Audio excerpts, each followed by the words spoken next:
معزز ناظرین کرام، وضو کرنے کا مسنون طریقہ آپ کی خدمت میں پیش کیا جا رہا ہے۔ سب سے پہلے بسم اللہ پڑھ کے اپنے ہاتھوں کو اچھی طرح دھویا جائے گا۔ یاد رکھیے اپنے ہاتھوں، چہرے، بازو اور پاؤں کو ایک دفعہ دھونا کافی ہے، لیکن افضل یہ ہے کہ 3 دفعہ دھویا جائے۔ اس کے بعد کلی کی جائے گی، ناک صاف کیا جائے گا۔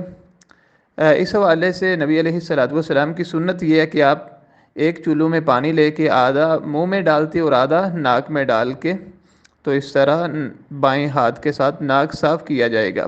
اور اس کے بعد اپنے چہرے کو 3 دفعہ دھویا جائے گا، پیشانی کے بالوں سے لے کے اپنے دونوں کانوں تک۔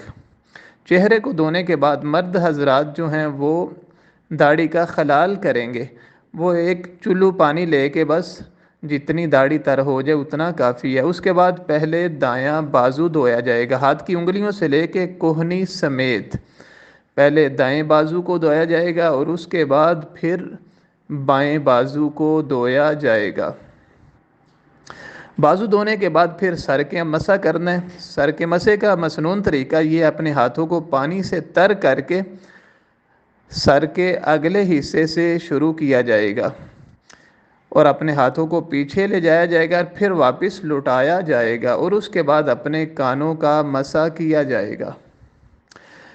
تو مسح کرنے کے بعد پھر پہلے دایاں پاؤں دھویا جائے گا۔